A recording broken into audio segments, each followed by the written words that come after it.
Good evening, all. Just a few thoughts at the end of this third week of general confinement in Switzerland during the coronavirus epidemic in 2020. It's April 4th. Well, in the 5th century BC, in the Greek-speaking world, one might have heard something like this. In winter, on your soft couch by the fire, full of food, drinking sweet wine and cracking nuts, say this to the chance traveler at your door. What is your name, my good friend? Where do you live? How many years can you number? And how old were you when the Persians came? Why would the Greeks ask a question like that last one? How old were you when the Persians came? The Greeks and their allies should have lost the war with the Persians, but they didn't. They were able to push back the Persians and maintain their cherished freedom. And Herodotus, the great historian of those times, thought the Greeks' victory was no less than miraculous. The gods had something to do with it. From that point on, the victory over the Persians was celebrated in song, art, and literature, and even in everyday situations like the one I just read. Where were you when the Persians came? Was the question. It was an epoch changer that shaped Greek identity for centuries.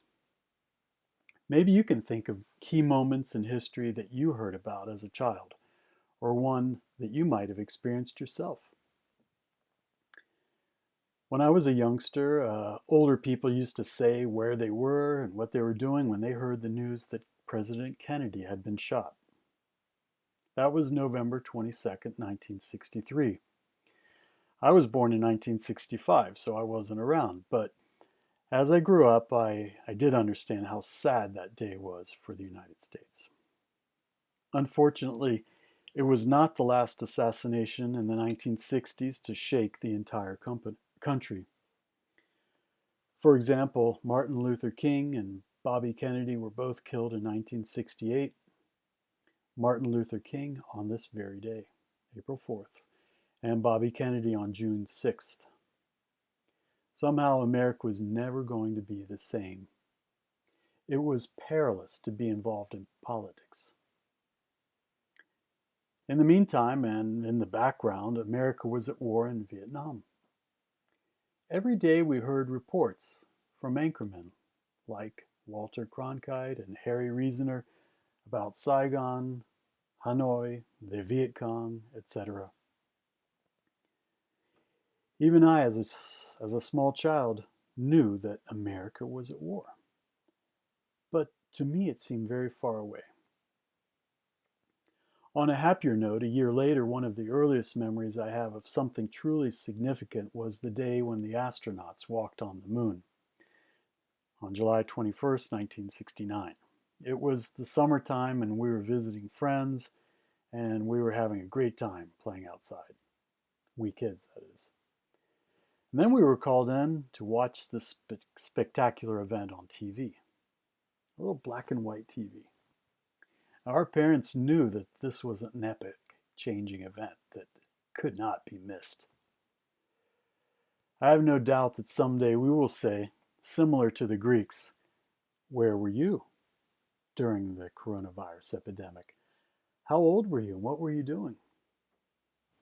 I will say something like this. I was 54. We were living in Tendlingen in a small town in Switzerland. I was forced to do all my teaching online since both of my schools were closed. I had no contact with students or colleagues except through internet. In some ways, my courses on the New Testament, exegesis, and Greek were as usual, but all through different means. Audio recordings, Google Meet and Zoom, etc.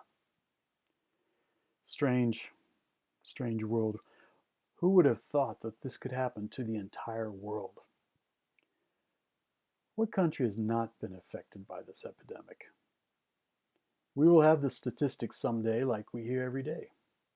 The number of cases of infected individuals, how many of them needed intensive care, and sadly also how many died. For this reason, politicians and journalists often refer to this time as a time of war.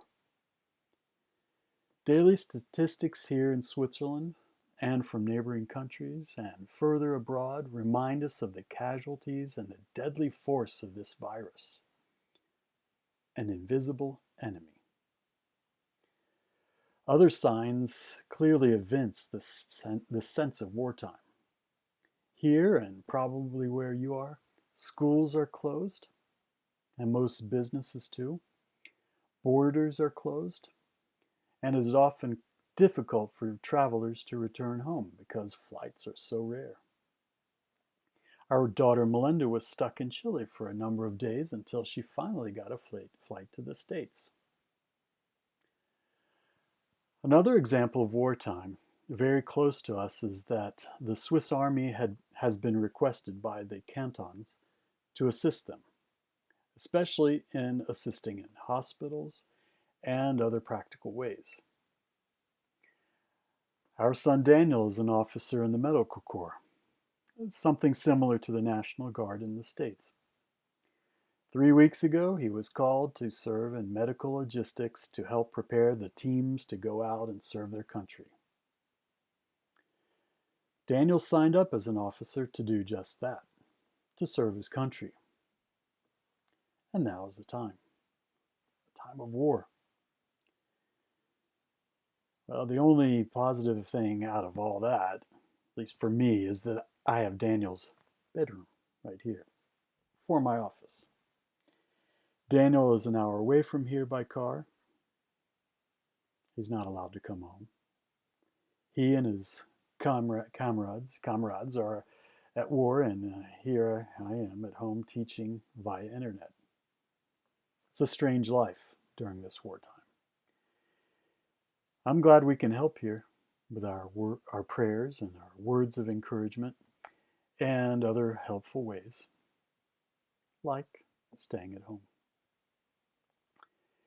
Every morning as I go about my teaching and research, I love to watch the birds outside this window as they put on their show. Fantastic.